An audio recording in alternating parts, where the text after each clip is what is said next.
በሕይወት ዘመን አንድ ሰው ጤነኛ ለመሆን ማድረግ አለበት ብዬ የማስባቸው 3 ነገሮች አሉ። እነሱም ጸሎት፣ ስፖርትና መጽሐፍ ማንበብ ናቸው። ግን እነዚህን ለመኖራችን መሰረት የሆኑትን ነገሮች ለማድረግ ከብዶን እንቸገራለን። በዛሬው ቪዲዮአችን ከ3ቱ መካከል ስፖርት የምትለዋን ሐሳብ ጊዜ ወስደን ለመመልከት እንሞክር። ስፖርት ለመስራት ጂም መሄድ ሁልጊዜም የህይወቴ አካል ላይ ማድረግ ፍላጎቱ አለኝ። ግን በቋሚነት ለመሄድ በጣም እታገል ነበር። ያደግኩት እንደማንኛውም ኢትዮጵያ ውስጥ እንዳደገ ሕፃን ኳስ እየተጫወትኩ ነው። እንዲሁም የሰፈር ልጆች በሙሉ ኳስ ይጫወቱ ነበር፣ ጂምም ይሄዱ ነበር።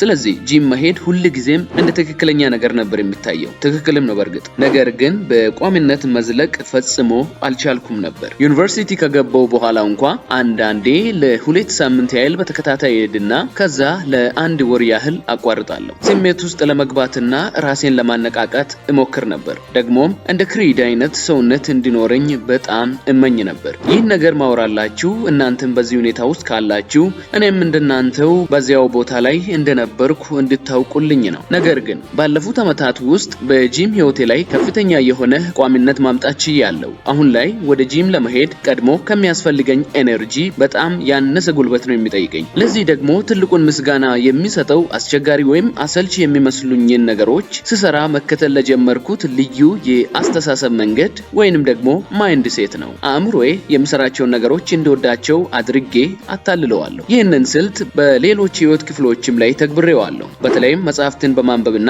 ቪዲዮዎችን በማቀናበር ኤዲቲንግ ማለቴ ነው እነሱ ላይ። ባጭሩ ነገሮች እንዳይሰለቹኝ ያደረኩት ነገር ቢኖር ስለሚደርስበት ግብ በማሰብ ራሴን ሞቲቬት ማድረግ አቆምኩና በሂደቱ መደሰት ጀመርኩ። በመጀመሪያ ደረጃ በምንደርስበት ግብ ላይ ማተኮር ምን ችግር አለው የሚለውን ነገር እንመልከት። ጠንክሬ ስፖርቴን ከሰራው ደስ የሚልና አማላይ ሰውነት ይኖረኛል የሚለውን ሐሳብ እንደ ማበረታቻ ለምን አልጠቀምም ልትሉ ትችላላችሁ። ዋናው ችግር የሚፈጠረው ስለዚህ አማላይ ሰውነት በምናብህ ስታስብ የሚሰማ ስሜትና ጂም ውስጥ ሆነ ከባድ ብረት ስትገፋ ከሚሰማ እውነተኛ ስሜት መካከል ያለው ልዩነት ነው። እነዚህ ሁለቱ ነገሮች ፍጹም የተለያዩ ስሜቶች ናቸው። ስለ አሪፍ ሰውነት ማሰብ በጣም ደስ የሚል ስሜት አለው። በምናባዊ ዓለም ውስጥ ሌላ ሰው ሆነ እንድትመላለስ ያደርጋል።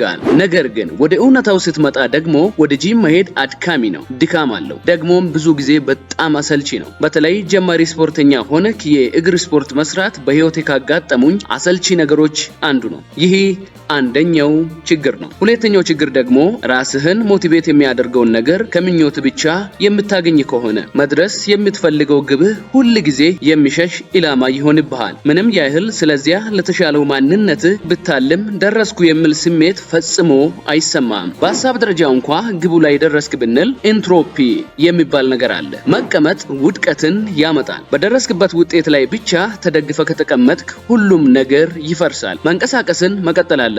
በየቀኑ ወደ ጦርነት የመግባት ያህል የሚሰማህን የዕለት ተዕለት ስነ ስርዓት መውደድ አለብህ። በዚያ ቅጽበት በሚታደርገው ነገር ውስጥ ደስታንና እርካታን ማግኘት ይኖርብሃል። ይህንን ማድረግ ከቻልክ ያ የደስታ ቦታ ይሆናል። ስራው ራሱ በምትሰራበት ጊዜ የራሱን ደስ የሚል ነገር ይፈጥራል። አንተም በምታደርገው ተግባር ውስጥ ሙሉ በሙሉ ትጠቀማለህ። ታዲያ ግብ መኖሩ መጥፎ ነው እያልኩ ነው?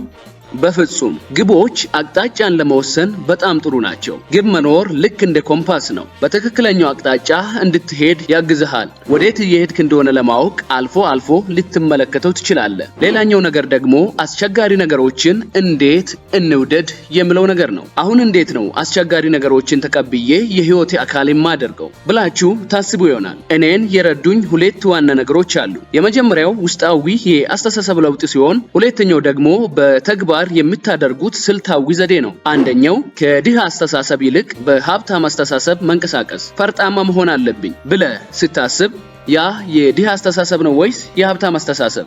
ያ ድሃ አስተሳሰብ ነው።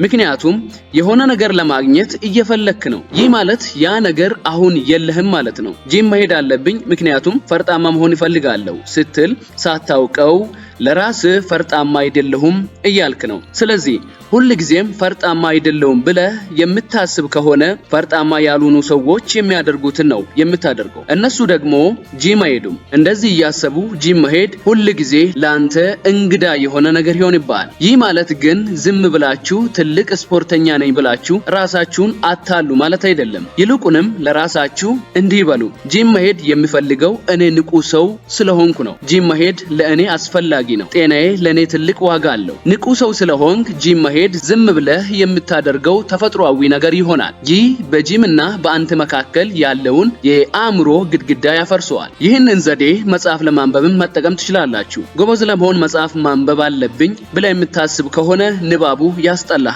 ነገር ግን እኔ መጽሐፍ ማንበብ የሚወድ ሰው ነኝ ብለህ ካመንክ የምታደርገው ነገር የማንነት አካል ስለሚሆን በቀላሉ ትተገብረዋለህ። ታዋቂ ሙዚቀኞችና ስፖርተኞችም በዚህ መንገድ ነው የሚሰሩት። ለምሳሌ አንድ እኔ የማውቀው ታዋቂ ሙዚቀኛ በአንድ ኢንስታግራም ቀጥታ ስርጭት ላይ ጊታር ሲጫወት እያየሁት እንዲህ ብሎ ተናግሮ ነበር። በዚህ ህይወት ውስጥ ራት በልቶ ወደ ቤት ተመልሶ ጊታር ከመለማመድ በላይ የሚያስደስት ነገር የለም። ዝም ብለህ ተጫወት፣ እኔ መለማመድ እንኳ አልለውም አለ። ምክንያቱም መለማመድ የሚለው ቃል የሆነ ውጤት ለማምጣት የምታደርገው ጥረት እንደሆነ ያሳያል። መጫወት ግን በነገሩ ራሱ መደሰት ነው። ስለዚህ በህይወታችሁ ስለምትደርሱበት የሩቅ ግብ በማለም ዕለታዊ ሞቲቬሽንን ለመፍጠር አትሞክሩ። ይልቁንም ሂደቱን እንድትወዱት የሚያደርጉ አስተሳሰቦችንና ዘዴዎችን ተጠቀሙ።